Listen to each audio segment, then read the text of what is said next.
welcome to another episode of Behind the Scenes. Today's guest, I am super excited to share this person's interview with you.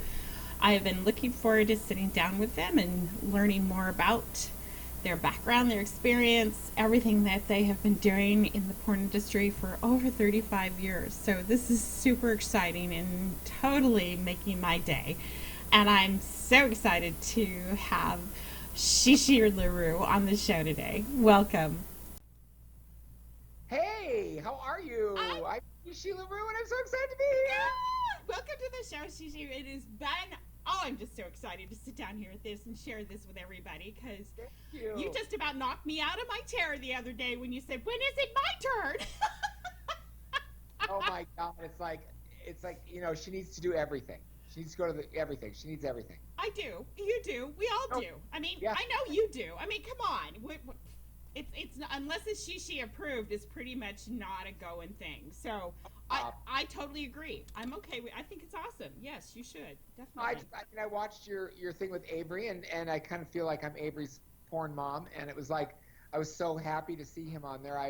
I uh, I love that kid so much. I just thought, well, she's going after my kids. She better go after me.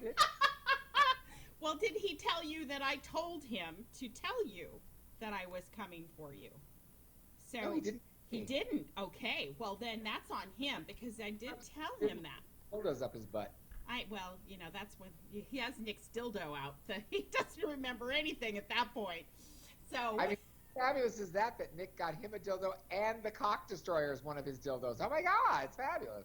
well, I think it's great too. That's way it's like it's crossing the divide. I think that's great. It's an equal Yep. opportunity dildo. Terrific. Yes, I Yeah. agree. I totally agree. Yeah. Well, I just wanted to let you know I'm super excited to sit down with you and let everybody get to know you a little better. I mean, we all watch you and we've seen you at the award shows and we've watched your movies for years now.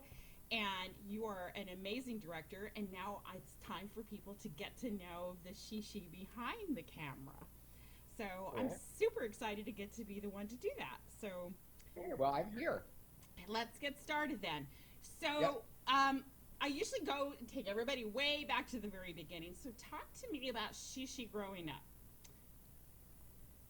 Okay, well, this has been told a million times, but I'll try to tell it a little different to you. And I just want to first start off by saying thank you so much for being such a strong advocate and such a super fan of the guys and the industry. It's really it's nice to Thank have you. an advocate like you. So Thank you.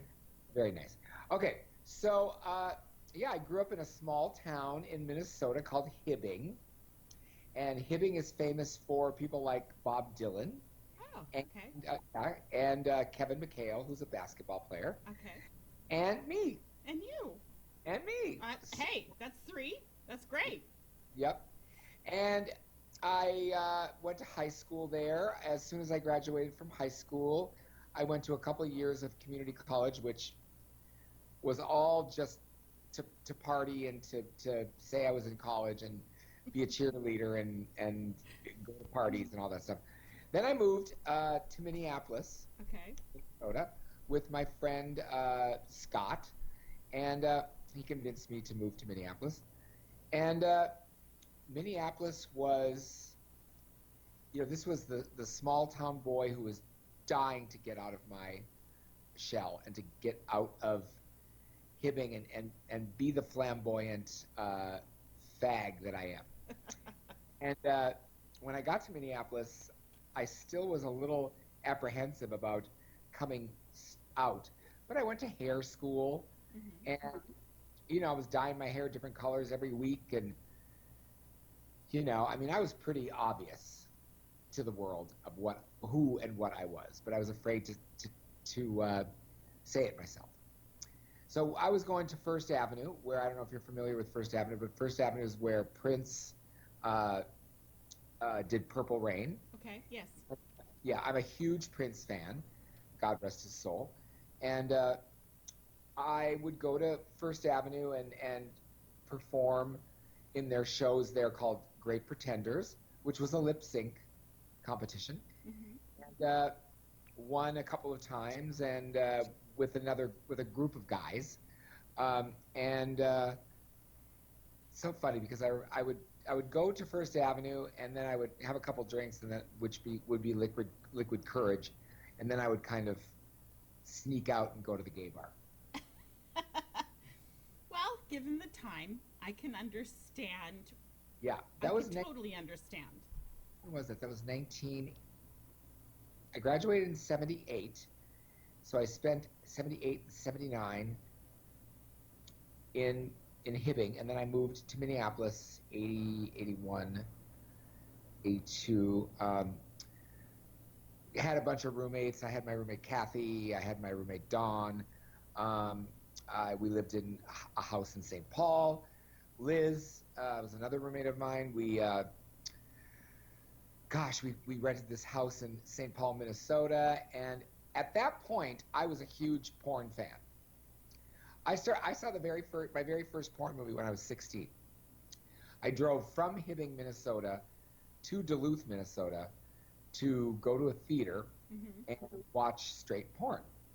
So I was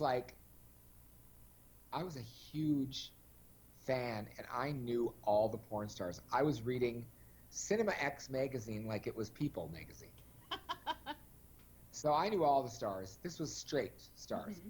And this is before I learned that there were also gay movies, which was a whole nother experience for me. It was a whole wide opening experience for Yes, I can hear the angels and the lights going up me. now. Yeah. Like, hallelujah. And I had a friend named Bob who worked in a video store, and I would go in there and rent, or not rent. He would give me boxes full of porn, and I would get bisexual porns, and I would get gay porns and straight porns. Um, so that was my introduction to gay pornography, was William Higgins and Jeff Stryker and stuff like that when I was in Minneapolis. Then I started working at a bookstore. I was working at a pizza place called the Green Mill, and then started working at the Broadway bookstore, which was back then. Hennepin Avenue was known as Pornopin Avenue, and there was a lot of porn shops and theaters, and it was seedy. Okay.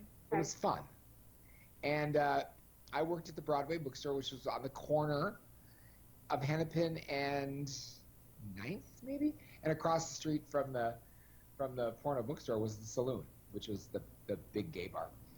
And so I was working there, and then I started doing drag with my friends Bob and Scott, and Kevin. And this was at a place called the Townhouse in St. Paul, and we called ourselves the Weather Gals, and we kind of took over the drag scene in St. Paul at the Townhouse, and then we eventually took over the drag scene in Minneapolis, which you know, so funny because we didn't like shave our faces. We just left beards on and ratty clothes, and we were hag drag. But eventually, I wanted to be authentic. I wanted to be pretty. I wanted to pick up guys in drag, and so eventually it evolved into pretty drag. And Is that where Shishi came from? Is that where Shishi yeah, was born? Okay. she was born of the Weather Gals. Okay. We all have our names. We sat down one night and we were deciding on what songs obviously we were calling ourselves the Weather Gals, so we were doing It's Raining Men and Success, which were the Weather Girls hits. Okay. And we all had to come up with a name. So there was a Flo, and there was a June, and there was a Alice, and there was a Rose, and my name was the my friend Scott came up with Shishi, and LaRue just kind of was organically found. Um, Little did I know that I was going to be so enamored with the French, and Shishi LaRue in French means chic street. Mm-hmm. So I was a a chic streetwalker. I like it. I think it's perfect. I think it's Yeah. awesome. And when I would go to France and people would say my name, it was like, oh, Chichi Larue. And it was like, in to this day, people still think my name is Chichi, Chi Chi. but No. it's not. It's not. It's Chichi.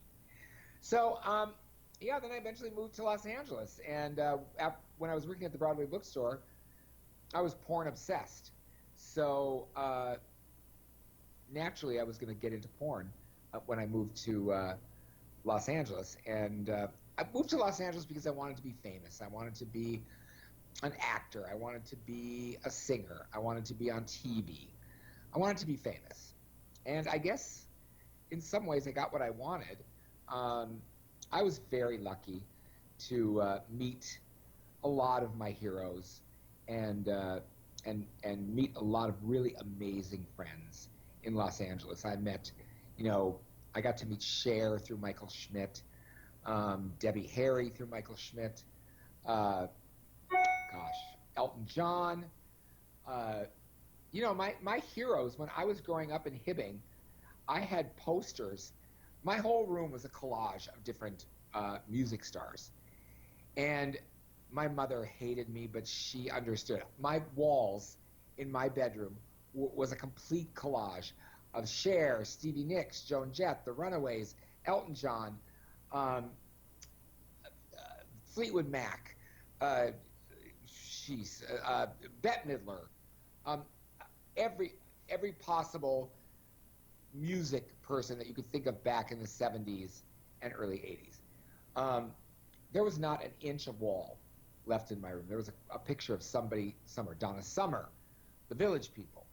Um, I lived for music. I lived for music. And so where was I? Oh, so then once I got to Minneapolis and started the Weather Gals, and then we broke off and started. Kevin and I, my friend Kevin, who was Rose, and I started headlining and managing all the shows at the Townhouse. And I'm a control freak, shocking. And Somebody's got to do it. and I guess hence why I'm a good director, I guess. And did that, and then moved to Los Angeles, like I said, and started working at Catalina as a salesman, which then rolled into me being the art director of the box covers and the photo shoots, and I wanted to direct the movies. So William Higgins gave me my first crack at directing, which was a movie called Hard Men, and I directed one of the segments of it. It was a strip video where the guys stripped and then jacked off at the end. And then from there, I wanted to direct more. It bit me. The bug bit me. I wanted to do more. But there was somebody there that really didn't want me. I guess maybe they were afraid, or I don't know. I guess that's flattering. That he was a little Envious? Was what? Envious? Not envious, because he was doing it. I think he was afraid. You know how people get afraid of somebody that they might think would be good at it, so they're not going to bring them in because they might be better than them and they might take their job? Kind of thing. They're not going to give someone a chance. And I don't know why that is, because I've given so many people chances in so many aspects of my life, and I don't get why people do that. Anyway. Because they actually don't have any faith in themselves, truthfully, is I think what a lot of it is lack of faith in their own abilities, so they have to put others down to make them feel better. Yeah. The classic line from him was, you're going to have to lose 100 pounds before you can direct a movie. And this was back in the day when I was really big. Well, he was huge. He was huge. And for him to say that to me was like a rat telling a mouse, well, first you have to grow a tail before you can eat that cheese. You know what I mean? It was like, It makes no sense. Makes no sense. So I moved on and started directing for various companies in hand. Soho Video, Vivid, when Vivid had a gay line. I met some of my best friends during this time: Sharon Kane, Joey Stefano, Jim Steele, Karen Dior, uh, just a lot of really great people, and some of them are no longer with us, and it's very sad.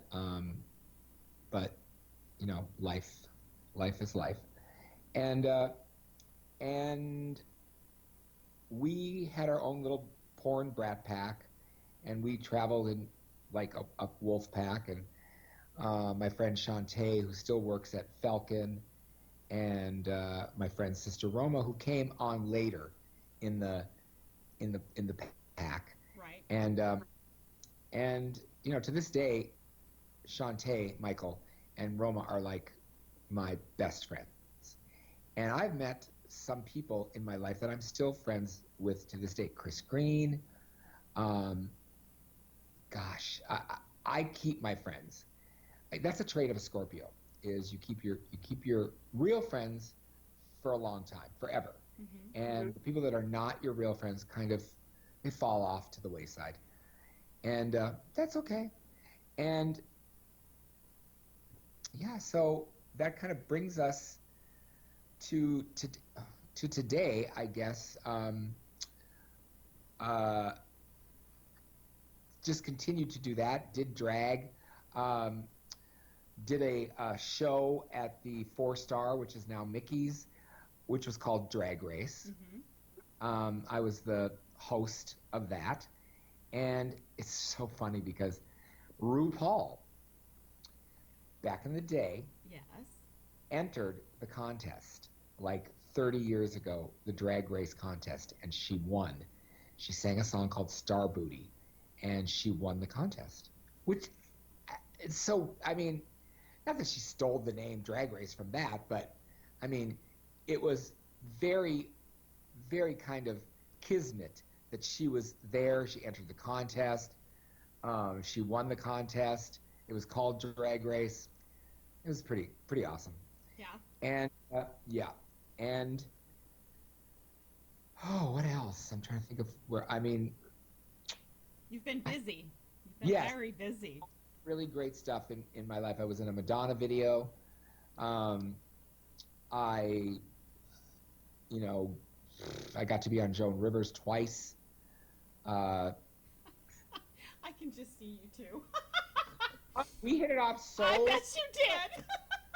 We hit it off so good the first time I was on there that she asked me back right away. I am seriously not at all surprised that you two got along at all. And she invited me to her Christmas party, and I couldn't go because I had to go back to wherever I had to go back to, L.A. or something. And then, we hit it off. That's Yeah, great. she was a great lady. Well, I know you've met Boy George too, obviously, because you took pictures not too long ago with him. Good friend, So- good friend. Yeah. So you've led a very, very colorful life. I've gotten to meet my heroes: Boy George, Prince, Cher, Debbie Harry, Marilyn, Boy George's Mm-hmm. friend, Mark Almond, Frankie Goes to Hollywood. Oh God, I'm so terrible. It's okay. It's okay. No, not okay. It's Well, not. you know it's going to come to you as soon as we're done with this. That's how it always works. I don't want that because he's. Okay, well, let's just table it, and if it comes up before we're done, you just blurt it out. We'll all know what it means. We'll all know what it means. It's okay. It's totally okay. On it. Okay, Judas. Rob Halford from Judas Priest. Mm-hmm. I got to direct a music video for him, which was a dream come true. Okay, this is killing me. You can always Google it, you know. Hold on, because this is because I talk to him more than I talk to others, and oh my God, I can't. Okay, and it's right here. Well, of course it But, is. but That's where it yeah, always sits. Jesus I Christ! swear there's a stop sign right there. There is a stop sign, and I swear sometimes it gets clipped on. And Oh no, it's terrible. It's terrible. Holly Johnson. there we go. Woo! Okay. You feel better? Let's rewind. Okay. Well, I've been lucky enough to meet a lot of my heroes like Cher and the members of Kiss and Holly Johnson from Frankie Goes to Hollywood. You know I'm not going to cut this out, right? Well, Holly, I'm so embarrassed. That's okay. I'm pretty sure that they'll get over it. I know this. You know this, so don't be stressing on it. I'm sure So those I have days, to ask you. This is a perfect time to segue into this. So I'm going to do it. We're going to do a little couple fun questions. What's your favorite Okay. curse word? oh geez, I got a lot of them. I know, I but guess which one actually just resonates the most for you? Which one? bitch. Bitch. Is that a curse word? Bitch is a word. Yeah, I consider. Fucking biatch. Fucking Fuck. biatch. It Fuck works. it. Fuck Yeah, it. fucking biatch works. So, if you were a new color in the crayon box, what color would you color? be, and what would you call it?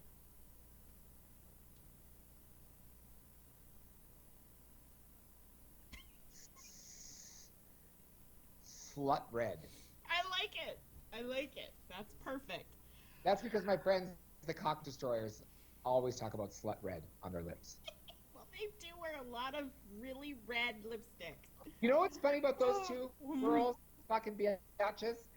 They're so freaking gorgeous without any makeup on. Yes. They're characters. They are a fucking character. I love those two. They are so beautiful without makeup. But that's they're cartoon characters. But Just they like branded themselves so perfectly. I just am in awe of the fact that they have taken and over exaggerated totally everything about everything. everything. And it just is amazingly out there, and it just It cuts works. through all the bullshit. It just does, and it works. They are parodies of themselves. Exactly. And you know what? If you can't laugh at yourself, you need to start over. You really do.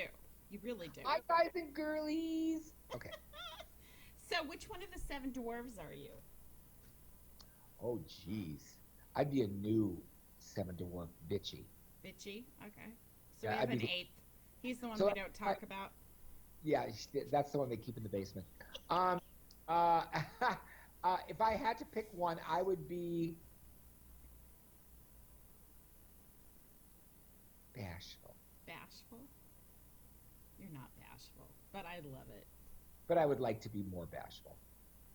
Bashful? Really? If you I don't know. yeah, if you were bashful, would you have done half of the things that you've done in your life? No, don't even try to argue that with me. The look on your face alone says no. Yeah, take a drink. Exactly. Okay. Do it. Superman or Thor? To have sex with? Okay. Oh, Thor. Spider-Man or Batman? Batman. Green Hornet or Captain America? I find them both boring. I couldn't help you with all of them. I'm more into like Venom, Venom? Well, or like because I'm thinking about the actors that play them, of course. What was that? Green Hornet or Captain America? yes. I'll say Green Hornet. Okay. So, what would your superpower be if you had one? Time travel, Time travel? backwards or forwards. Okay. All right. Yeah. Trenton Ducati is texting me like crazy. Tell him it's not his time. Okay. Okay. Okay. So, what is one unknown skill that you have that people may not know about? Well, I don't show it a lot, but I can cook. Really? Yeah, I learned a lot from my mom. She could whip up some stuff really fast and make it really good. She did a thing called ball soup, Mm-hmm. which was it's like an Italian wedding soup, Okay. but for ball soup. So it was like chicken broth, Mm-hmm. tomato sauce, tomato paste, acini di pepe, which are little pasta nuggets, Okay. and you would cook the broth and the tomato sauce and stuff for a while, let it come to a boil, and then pour in the acini di pepe and add water. And as it would boil down, you'd add water, and then you would add some more chicken broth, and then season it a little bit, but not too much. And uh, and then you would take a big loaf of Italian bread and cut that into slices. Get a big bowl, put a slice of the bread with butter on it in there, and then pour the soup over the bread. Oh my God, my mouth is watering. Oh God, that was such a treat. And then in the morning, Mm-hmm. and you wonder why I was 360 pounds. In the morning, the soup would sit in the fridge, and it would kind of with the chicken broth and the stuff, it would kind of gel together. Yes. And I would just eat that cold gelled pasta nuggets in front of the TV watching cartoons. That's a great way to spend Saturday morning. Yes, I can cook. I can cook some things. I really can. So, what's your favorite go-to then? When As you're far as food, yeah.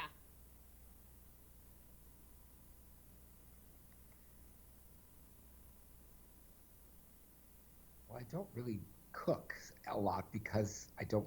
It's too messy. Um, Seriously, you know what? I made for Christmas Eve one Christmas Eve I made for me and my sister. I made seared scallops with edamame mash. Mm-hmm. Oh, so good. And I Sounds couldn't good. believe I was doing it.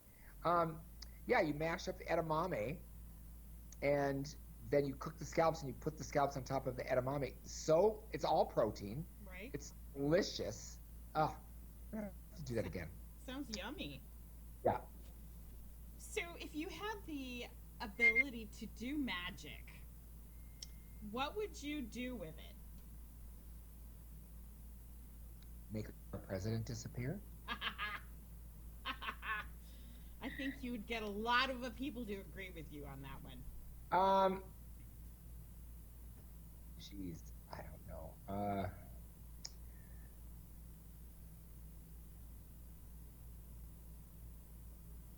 I think of some melancholy things, like if I had magic, I could bring some people back to life and save them before they did something stupid. I mean, that's just kind of That's okay. It's your magic. You can do with it yeah, as you will. So yeah. never Yeah. never ever apologize for your thought process. Like that they're Okay. yours. They are Yeah, yours. No one can take them. yeah. No one. So what was your first day on set like? I mean, I know it's been a few million thousand films ago, but what was Um, it like? Was it what you expected? No, my first day on a set was a straight porn, where I was one of the crew members. I was holding the boom mic, Okay.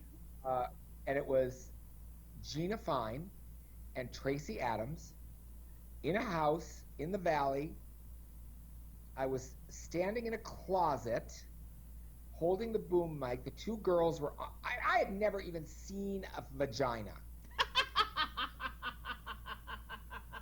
let alone two mashing together on the One for floor. each eye. Oh, it's like I was so embarrassed.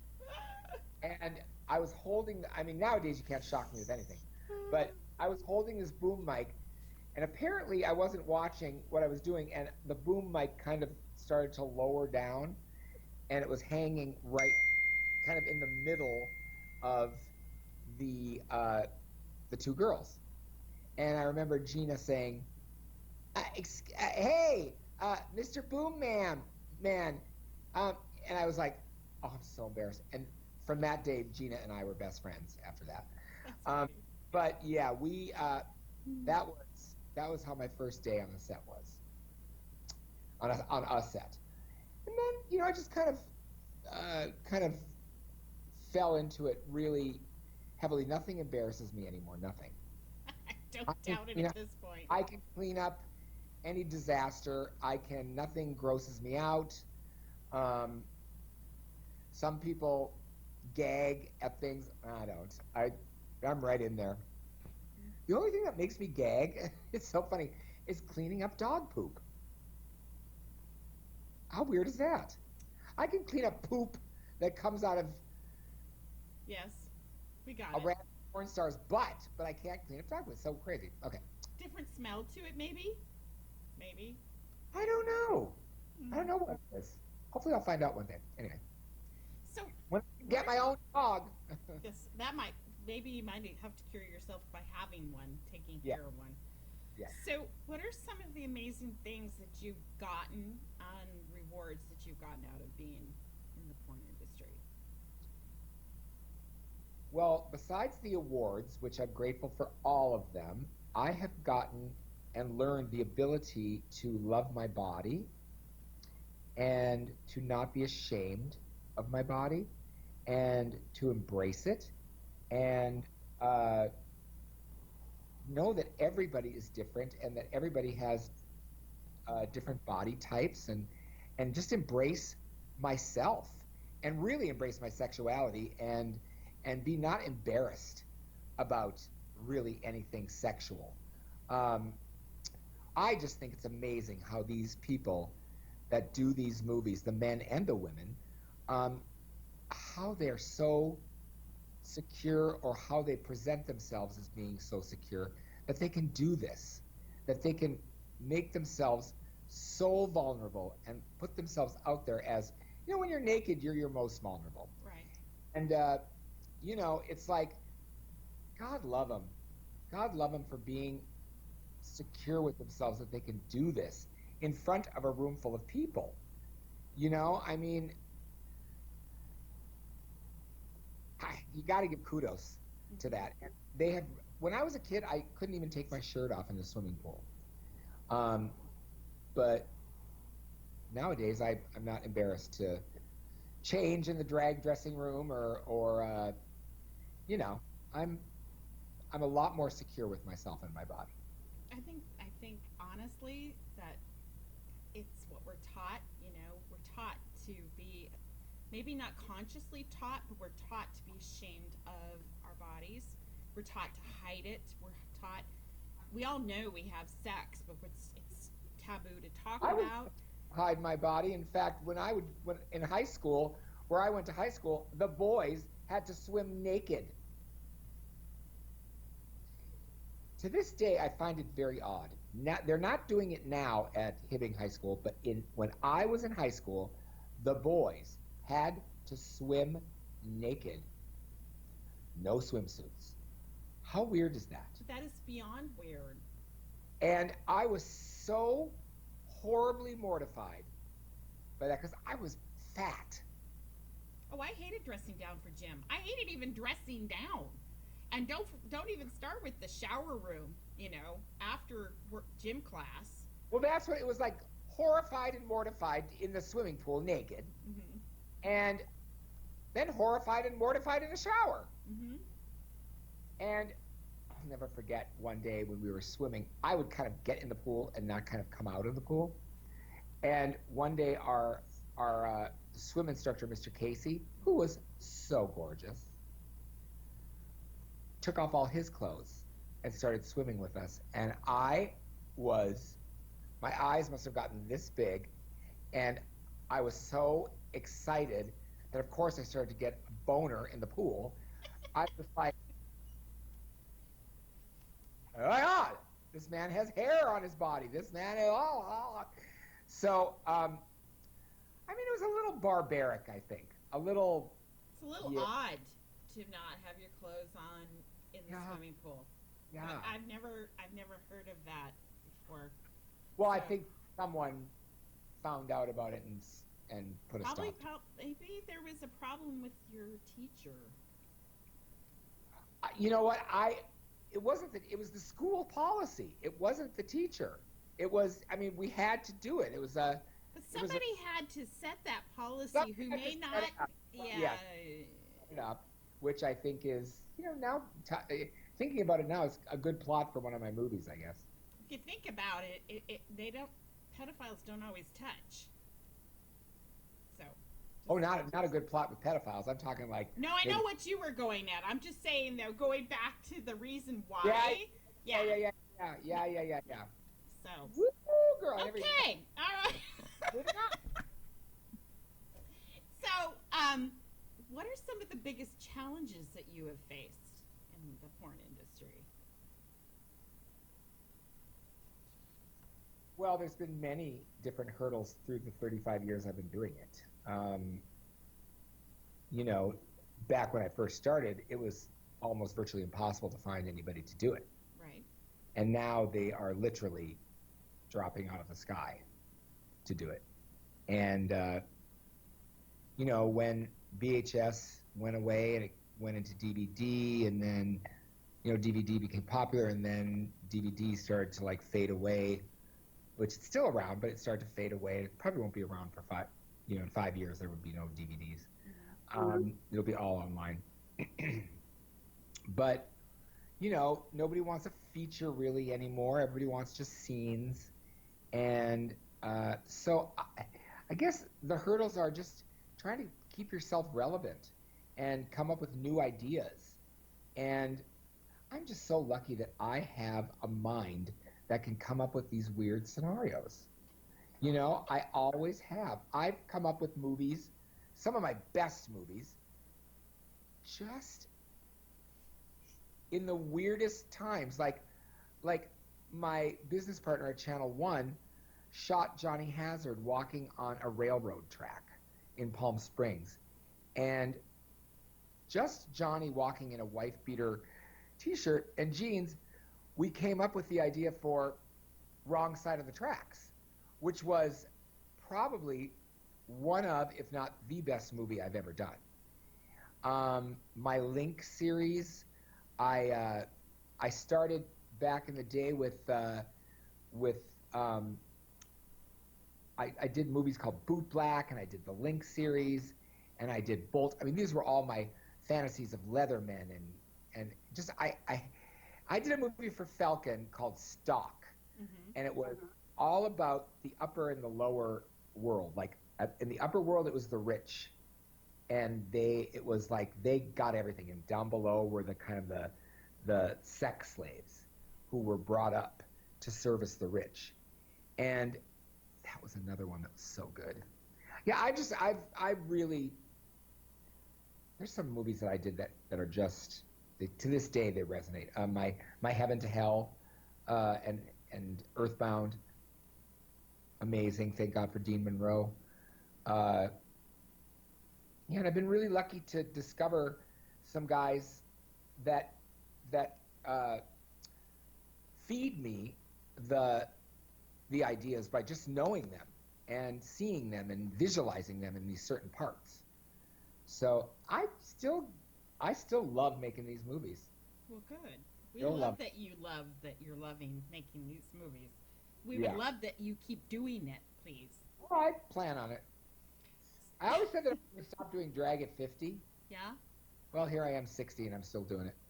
And I never really thought about getting out of the porn industry, unless I was really rich, but not really rich, and I don't want to get out of it. So how many times did Cher retire? 4, 5? Sheila Rue doesn't have any farewell tour planned. Then, but if she can do it, you can change your mind just as much. Absolutely. Totally. Absolutely. So, what do you consider your favorite part of your career? What is the favorite thing about it? All the people that I've met, definitely. Definitely the people that I have met along the way, some of which I never, ever want to see again, ever, as long as I live. Everything's a learning everything's a learning experience. Some of which will remain my tried and true best friends. Someone like Dean Monroe, I don't really get to see him very much, but he is he's one of my best friends. I don't ever get to see him, but we talk on WhatsApp, and whenever I'm lucky enough to get over to London, or whenever he comes over here, you know, he's probably one of my soulmates. A lot of people say, "Well, who's your soulmate?" Well, I have many, so I'm blessed and lucky to have that. Uh, God, I have. That's definitely the high point. Is all the people and amazing people I've been blessed to meet and experience. So, who is your biggest influence? Who influenced you the most? Ooh, I had a lot. Probably in porn was probably uh, Joe Gage Okay. was probably my biggest influence as far as porn goes. As far as other things in my life, I would say Cher and Boy George, um, Divine, Hmm. God rest her soul.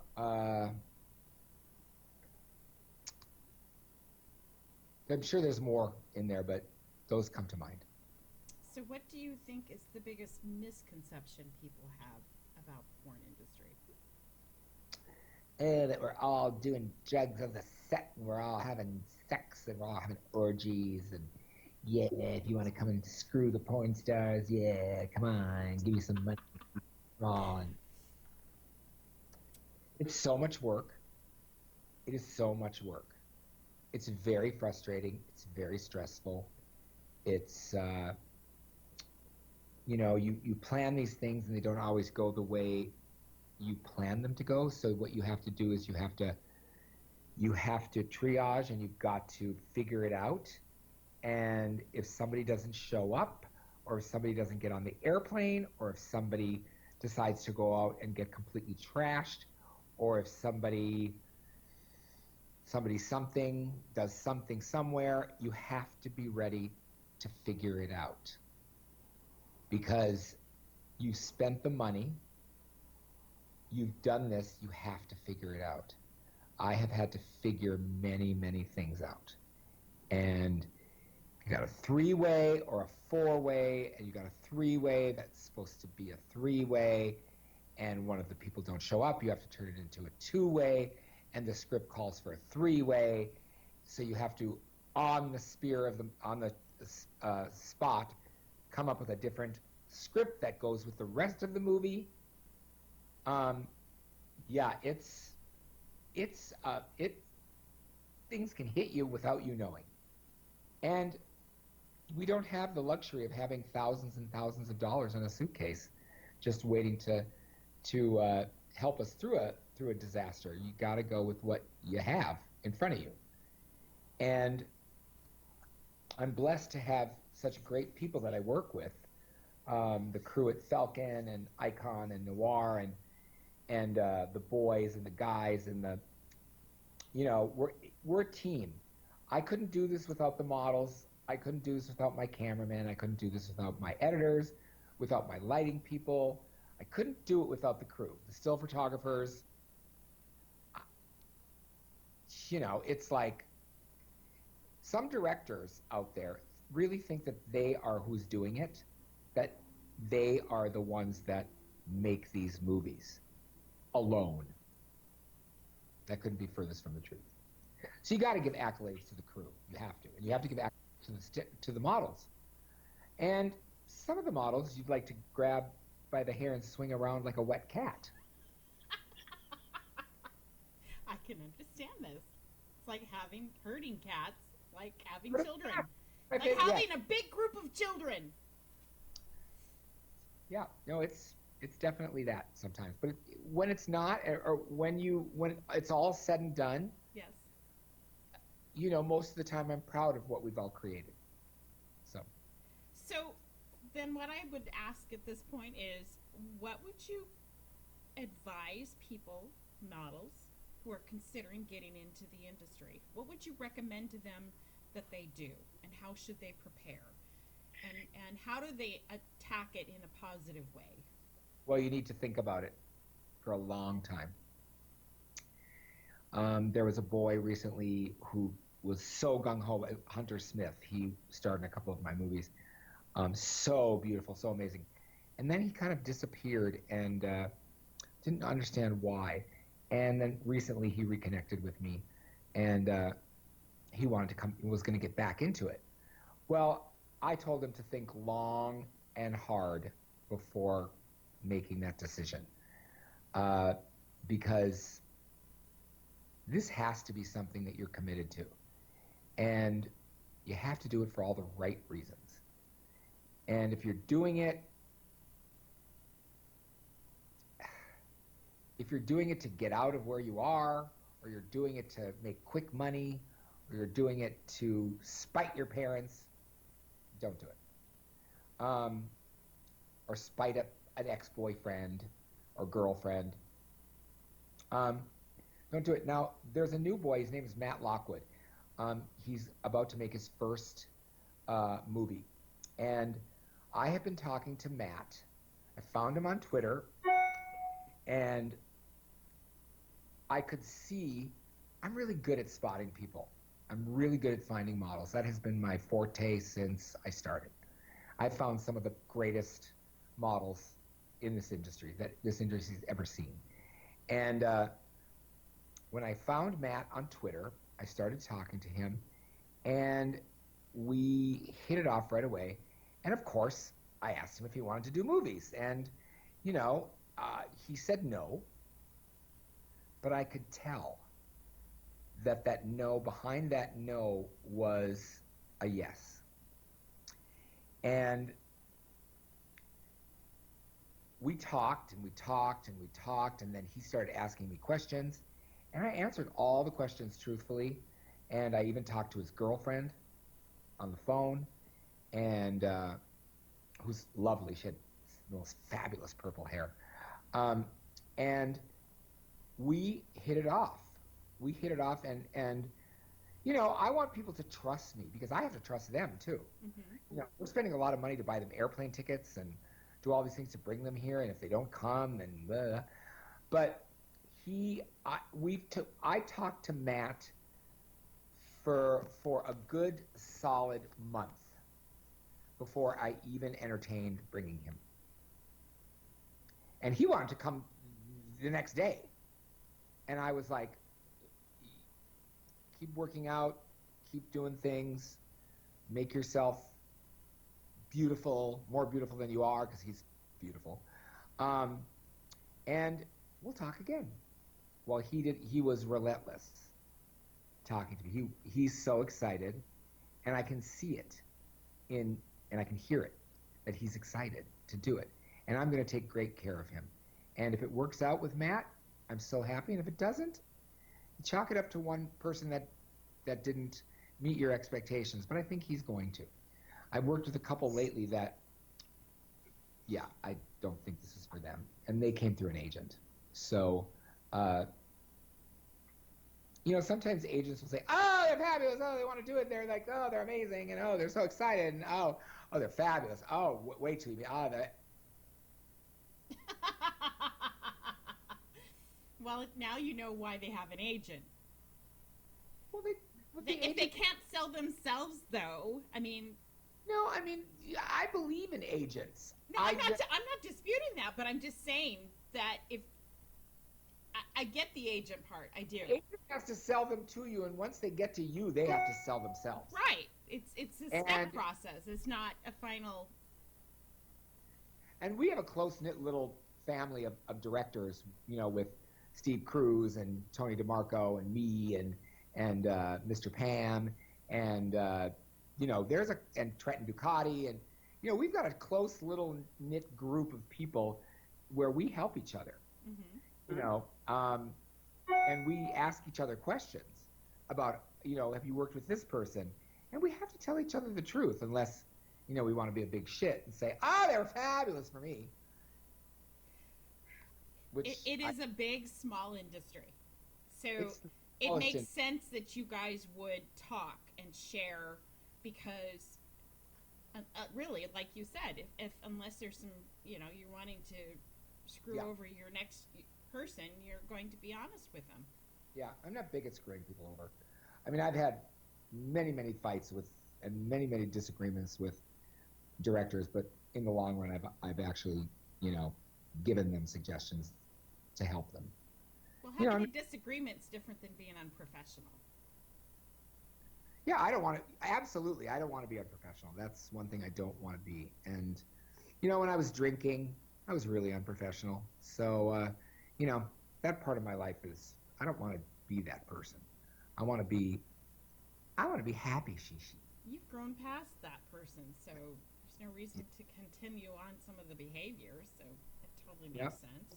So tell me, 9 months. tell me about your new models. You mentioned this the other day when we were prepping for talking. You said you wanted to talk about some of your new people. So Oh spill yeah. the tea, girl. Oh geez. Jesse Zeppelin is a Okay. new guy. You can find him on Twitter, and I don't. Let's see, what's his Twitter handle? He's hot. He's like a new. He's like a coach. Ooh. Just let's see. Did you Jesse did you Zeppelin. tweet about him? Because I usually followed right after you He's tweet. at Zeppelin Jesse. He's Okay. delicious. Okay. And oh, Jake Nicola. Okay, Hmm. Jake Nicola. Hello. I am so looking forward to seeing him at the awards because I've been following him through Adam, obviously. But Yes. this now But that he's on, he's now doing his own thing with you. Oh my god! this is a story. I was on Jake for probably about a year. He's so my type.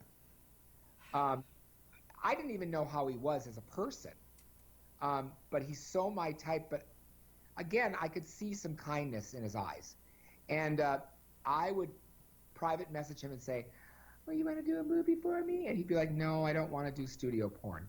And then a month or two would go by, and I'd write him a private message. Are you ready yet? And he would say, "No, I'm not ready yet." And a couple months more would go by, and I'd write back and say, "I'm crying. I'm crying. I'm crying in my sleep." And he would like write back and say, "LOL," and I'm not ready yet. One day, I went onto my Twitter, and there was a message from Jake Nicola that said, "I'm ready." Yay! And I almost passed out because I was so excited. He's so delicious. And oh my God, I felt like I had won the lottery. And The yeah, fact that you not only won him and then paired him up with Adam Ramsey, yeah, are you trying to kill me? Are you yeah. trying? Then Trying to you kill put myself. Avery between the two of them, and I felt like I was watching. Did you watch that scene when they pick him up in the air? Oh my God. Seriously? Yeah, Avery's so I funny. want an uncle. I want an uncle like this. I None want of an my uncles look like this. I want an Uncle Bobby. I want an Uncle Bobby. That was Jake's first movie, and he passed with flying colors. He stayed dick for dick with Adam, and that was Avery's kind of first movie, but his kind of his comeback movie Right. from his Yes. not so good First attempt, yes. experience when he got in, and he didn't want to come back either because he had such a bad experience. Yes.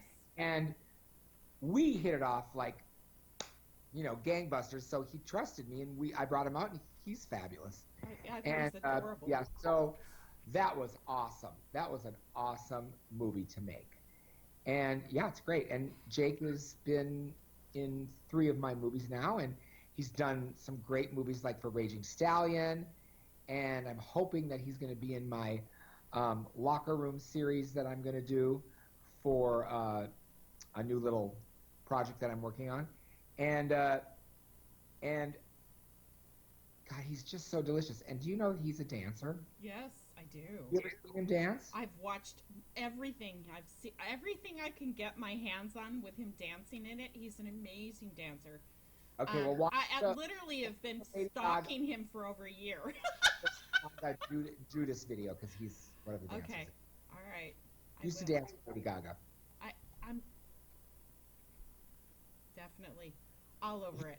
Yeah, All over it. Oh my I god. could go on his Twitter feed just to watch him dance.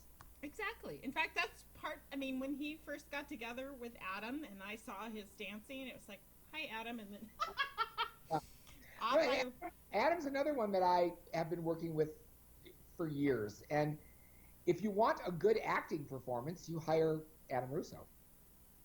Yes, He's amazing. he is amazing. So yeah, I mean, I'm just so blown away by the performances by these guys where the acting has really stepped up. I mean, back in the day, you just had to be just to get your dick hard and do it. But now the acting chops that are on people like Adam Russo, Adam Ramsey, uh,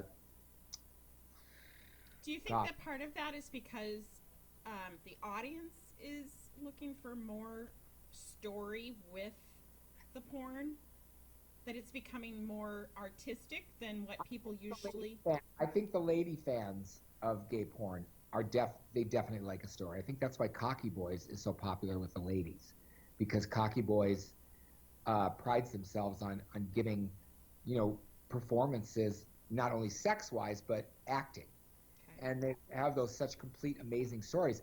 Uh, all the stuff for Naked Sword. I mean, I don't know if you've had a chance to see Scared Stiff 2 yet, but it's freaking awesome. Yes. Pam and I, You nailed it. You nailed it. You and really did. everybody in that is so good. I mean, uh, uh, Dante Cole and uh, Kelvin and Colby Tucker and Drew Dixon and all of them. All of them gave a freaking awesome performance. Link Parker is the pig. Yes. That that that scene is so cool. It's the reminiscence of the Exorcist crawling up and down the Now stairs. Josh Moore was in that too. Josh And Moore. who else was there's one more? One more. There's Brock Banks. Thanks you. Yes. Who I have not met yet. He's on my list. You'll love him. I have no doubt. Taylor Rain was Yes. in it, Taylor. and Cade Maddox. Yes. Um, You who you else? pretty much pulled no punches on your cast with that one. Oh yeah, Um, Pam. I really went over the cast. In fact, there was a couple people that were supposed to be in the cast, but they were unable to do it. Mm-hmm. But we were able to replace them with people that were as good, if not better. Got it. That's awesome. I won't tell you who those people were. I don't I would never want you to do that because they're all great. Jackie beat writing Scared Stiff 1 and 2. It was so awesome, and I can't wait for 3. It's going to be amazing. I'm looking Yeah. forward to it. So, what Yeah. other projects should we expect coming out pretty soon? Well, I just finished. I just finished a movie starring D'Angelo Jackson and Liam Cyber, where D'Angelo bottoms for Liam, and it's one of his only bottoming performances. And it's a movie called Rub Down. It's about a massage parlor, and it's cute. It's got a very cute little story, and Avery is in that, and Avery and D'Angelo do a scene together that's amazing. Yes. I did a movie for Icon called Don't Tell My Wife. Oh my God. Yes.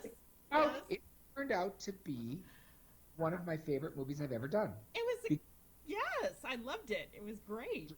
Written by Dana Vespoli, and she wrote it. I don't know what she was thinking, but I guess she channeled me and maybe just picked some of the things that were going on in my life, and blah blah blah.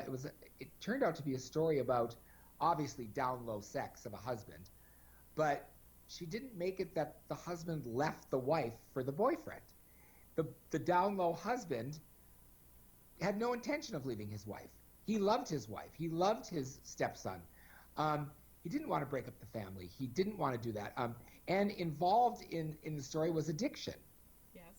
His wife was an alcoholic, and the stepson was addicted to sex clubs and a sex addict. And Wesley Woods was the scorned boyfriend, and he was so good. And Adam Ramsey was also in that, and so was Colby Tucker.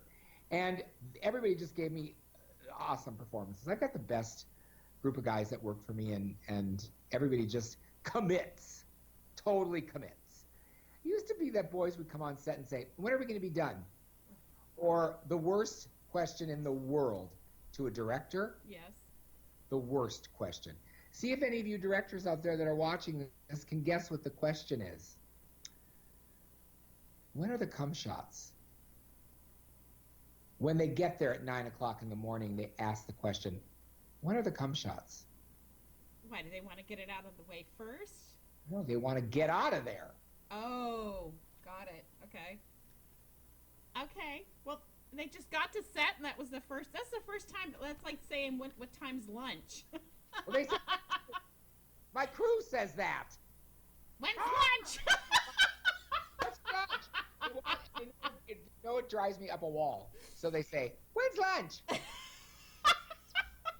And then when we're setting up and doing things, and if I'm talking too much, which is a norm, or I'm playing around with makeup, or I'm like talking about Cher or Kylie Minogue or whatever, and the crew will be like, still rolling, or yeah, how's that? What's going on with that lunch? And it's like they say that to get on my nerves, so that I'll kick it back into gear. That's so funny. I mean, how many years have they been on set with you? None of this should be at all surprising. Well, my new crew that I'm working with for Icon and Noir, they've only been working with me for 2 years. That's still long enough to know the history of Shishi. Oh, they're shitheads. They're like straight guys that are shitheads. They're like my kids too, and they're like, they pick on mommy, and I did offer to come be your assistant, and I think I had several of the guys step up and say, yeah, you should have her come. She'll keep you in line, and now I know why. You know who I'd have putting me in line is Nick Fit. He's good at that. He's very good at that. Yeah. To the point of where sometimes I want to grab him by the hair and swing him around like a wet cat. He doesn't have enough hair, though. You're gonna have to have. If it's there, I can do a good grip. You got a long enough dick. I can grab the dick and swing him around like a wet cat. Well, his dick is big enough. Maybe you should just grab that end. He's like a handle. Exactly. Yeah. So he's awesome. I've really grown to like that kid. He's a. It's the ones that are the biggest pains in my butt that I love the most. He's a perfectionist. Yes, he's a professional, and he keeps everybody in line. He keeps the crew in line. He keeps the models in line. He keeps everything together for me because I'm a scatterbrain like there's no tomorrow. So I need these people. I've always needed people. I've been successful because of the people that have been around me, and I'm very blessed for that I've really had great people in my life around me. You can't. I used to take them for granted. I used to take people for granted and think to myself, God, you're so fucking lucky to be around me. You're so lucky. You're lucky. You're lucky that you're going on a trip with me. You're lucky that you get to be on this movie. You're lucky that you work for me. That's what I thought. That's how I thought things. That was a thought process that was shitty. And through all my trials and tribulations with drinking and with health and different things, I have grown now that I'm almost 9 months sober again, and that's the longest I've had since the 2 years. And we're getting into award season, and that's always been my biggest trigger is these award shows. Talked about it a lot with a therapist and with my friends and colleagues, like Sister Roma is a good one to talk to because she's been sober now for a long time. I really shouldn't be saying that, but anonymity. And it's like I have a great support unit with that. So I made it through the Grabbies. Yes. And I've made it through some other things and things that I normally wouldn't have made it through, but I'm gonna make it. I'm gonna make it through this award show. You're gonna be great. The award shows. And I'll see you at 2 of them. So yeah, 3 in a row. We'll be checking in. Yes, girl. Yes, definitely. This is my new addiction, or not my new. Part of it. You're amongst good company. Cheers. Cheers. So, what do you do to relax? What do you do when you're not on set or on the search or, I'm always on the search. I watch my shows. Go to Starbucks. Go to movies with my sister Carlene. I love movies.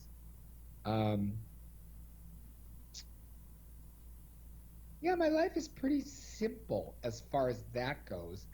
This is kind of like my it's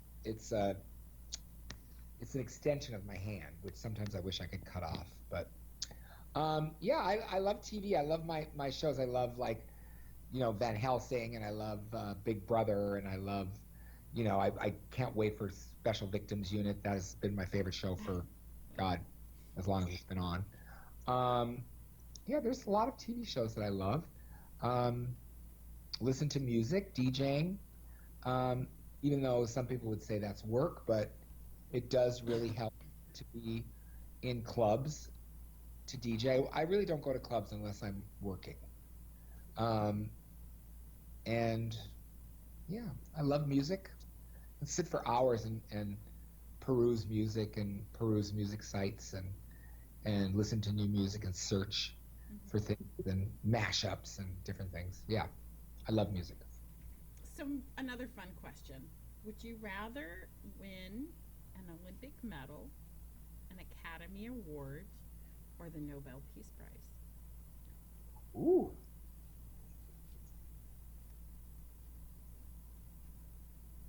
what was the first one? Olympic medal. Oh, not that. I'm definitely not a sports person. Um,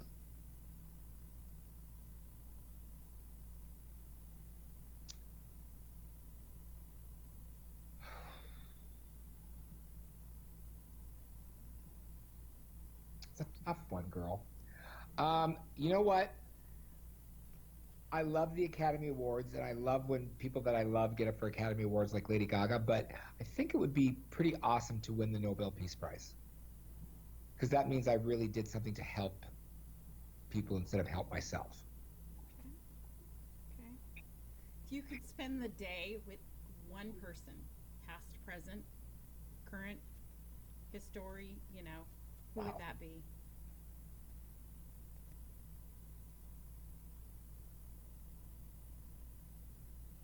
Share.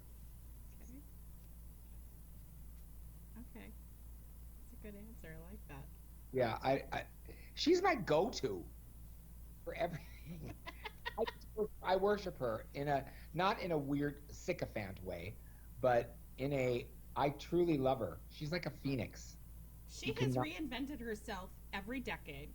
you cannot keep that woman. No, and people have she'll be the first one to tell you that she went into the business not thinking she had any talent whatsoever. She did it because Senny said that they were going to do it. So she She's did it actually for him. she says she hates her voice. And she's got an interesting range. I mean, I'm a singer myself, and so If she sings, you know it's Cher. of course you do. Her voice is like Barbara Streisand's. Yeah, It's distinctive. You know who's singing. yeah, Um, and not many stars or divas can say that. Can say their voice can be picked out, and everybody knows who they are, yeah, just by the notes they sing. yep. So Oh, that's huge. oh, oh. Exactly. I love So, her. what trait do you like most about yourself? Um, that I'm kind and that I genuinely care about people. What makes you smile?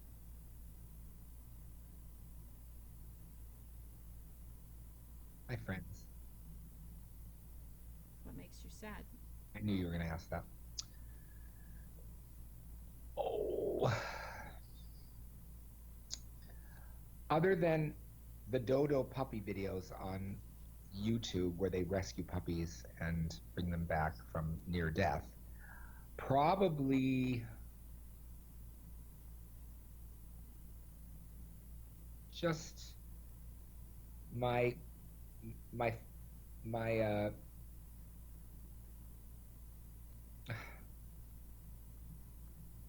God, what makes me sad? The loss of people before it was their time.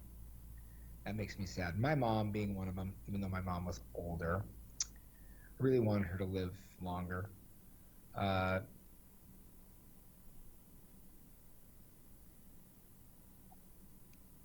that's probably my answer. Okay. glass half full or half empty? Oh, it's definitely half full. Okay. What do you Yep. want to be remembered for?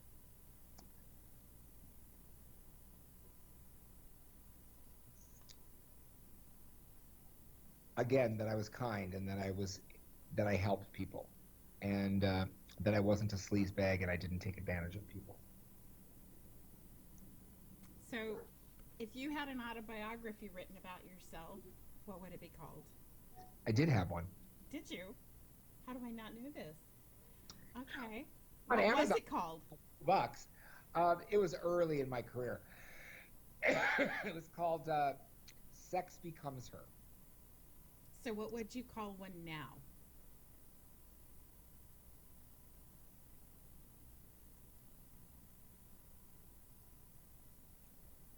Through the fire.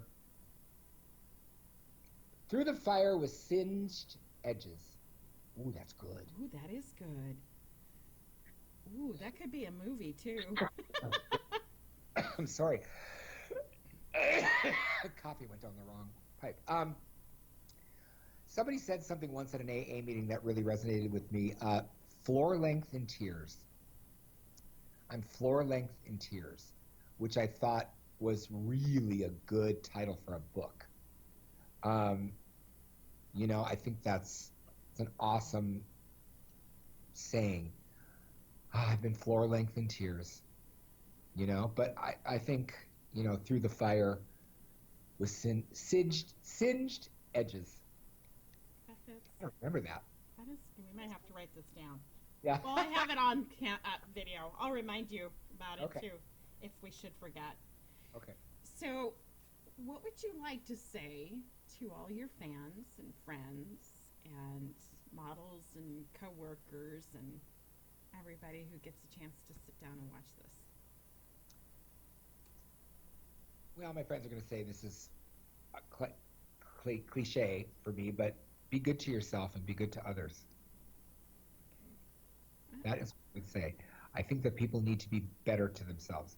I think they need to love themselves. They need to not be embarrassed about what they look like or what they feel, and you're validated. And as long as you're not hurting anyone, then you're okay. I mean, I've met a lot of people through my travels, which has been really a blessing. And I've touched some people, but little do they know, which is awesome, is that they have touched me greatly. I have people that to this day I remember. I don't remember shit, girl. I can't remember yesterday. Did I do that yesterday? But there are people that I've met in my life that to this day I remember where we were when we met and how it affected me. And I just want I want to be that for people because they're that for me. And I want people to be good to themselves and love themselves and take care of themselves and take care of others and just be good. Just be a good person. You can be a fucking hooker. You can be a fucking slut. You can be a fucking whatever. You can be the worst thing that people think is the worst. Just be good to others. And when I say that, I don't mean like a pedophile or a murderer or be the best murderer you can be. I don't mean that, but everybody's got something good in them, and I wish they would focus on that instead of the negative, because I've been to the school of negative, and I don't like it. I don't like it. I'm to the school of positive and and being good to people. Okay, I like it. You can be a cliche all you want. That's all I'm going to say about I it. am one big giant cliche girl. Aren't we all? Aren't we all? It's a good drag name. You get to it. You get to an age where it just doesn't fucking matter anymore. Be as cliche as you want because you lived it. I'm old, and I can be a cliche if I want to be. Exactly. It's right It's there not- next to my AARP card. I have a cliche card and an ARP card. I truly want to thank you for sitting Oh, down thank you.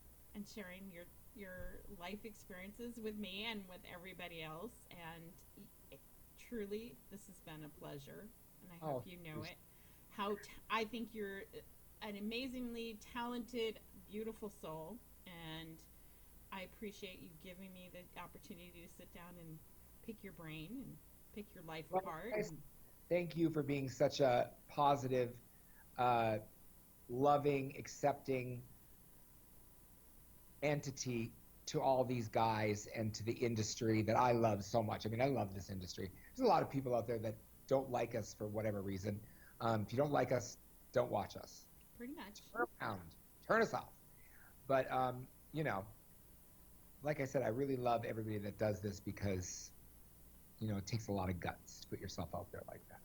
Well, And you guys are warriors. You've changed mindsets. You've educated people who may not have ever gotten an education about their sexuality. Sometimes porn is where they've had to turn.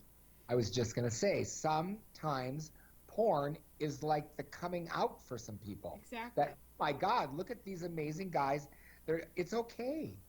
And that's part of why I'm doing what I'm doing. We all see what's on the films. What they don't see is the people behind the films, that they're Yeah. human, that they have feelings and hopes and dreams, and they're trying to get through this crazy thing that we call life, just like People, everyone else. there's some amazing, talented people in our industry, and they're not just amazing and talented at fucking. There's Exactly. some amazing, talented, great people. Like Taylor Rain is an amazing designer. Um, Drew Sebastian and Jack Vidra are amazing chefs Hmm. and artists. People, Johnny Hazard is an amazing artist. Brent Everett is an amazing artist. Um, Sky you know, Knox is a beautiful dancer. Yep. Jake's a dancer. I mean, there's so many people in this industry that have more talent than, as you said, fucking in Yep. front of a camera. Yep. And that's what I want to show the world. And Yep. that's why I do what I do. And that's why I do what I do, girl. Yes. Together, Together, to make a difference. we shall. Thank you, sweetheart. Thank you, babe. Thank you for joining me for another episode of Behind the Scenes. Remember, smile and laugh every day. Hug someone that you love, be it 2 or 4-legged. And remember, you are special. Thanks again for joining me for the show. See you next time.